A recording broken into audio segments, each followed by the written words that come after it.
Hello, this is Tony Heller from RealClimateScience.com. President Kennedy said, "A nation that is afraid to let its people judge the truth and falsehood in an open market is a nation that is afraid of its people." Fast forward to the year 2022 and we have Dr. Aaron Thierry.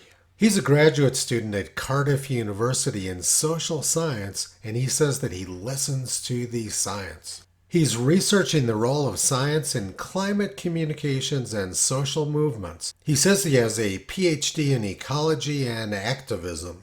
Today, Dr. Thierry tweeted that he's backed out of the Investment in Sustainable Development event in London next week. The reason he backed out is because there's going to be two notorious climate deniers speaking at the conference. Lord Monckton and Mark Morano are going to be there to debate energy restrictions. Dr. Thierry went on, "Given the immense stakes and need for immediate climate action, I cannot in good conscience lend legitimacy to an event that would profile grifters who knowingly shill for fossil fuel polluters, even as millions have their lives and livelihoods destroyed by climate impacts." Like Aaron Thierry, the UK Climate Minister Graham Stewart has also run away from the event. Now let's compare their cowardly behavior versus reality. In the real world, green energy policy is hurting millions or perhaps billions of people. Billions of people around the world depend on fossil fuels for their day-to-day survival, and Greens like Aaron Thierry have been doing everything they can to make that energy unavailable.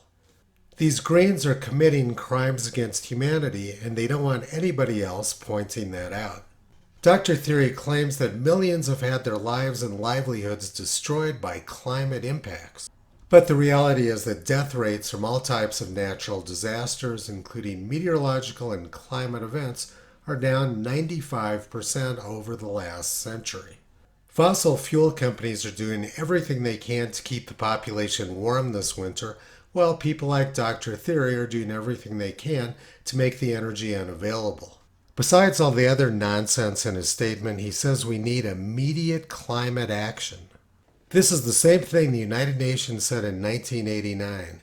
A senior UN environmental official says entire nations could be wiped off the face of the earth by rising sea levels if the global warming trend is not reversed by the year 2000.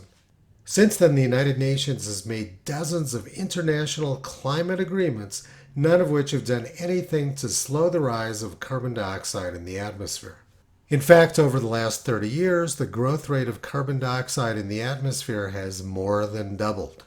If Dr. Thierry had any confidence in his position, he would want to debate rather than run away. Lord Monckton and Mark Morano are eager to debate because their position is very defensible.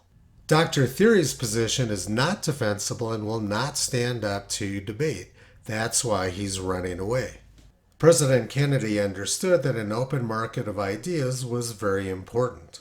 But Dr. Thierry understands that his fraudulent ideas won't win any support in an open marketplace. Dr. Thierry is very angry at people who tell the truth about his scam. Which reminds me of Selwyn Duke's quote, "The further a society drifts from the truth, the more it will hate those who speak it." At some point, people like Dr. Thierry will have to deal with the fact that they are participants in major crimes against humanity. But for now, they're projecting their own bad behavior onto the good people in this discussion. Toto's been pulling back the curtain on these cowardly scamsters for the past 14 years.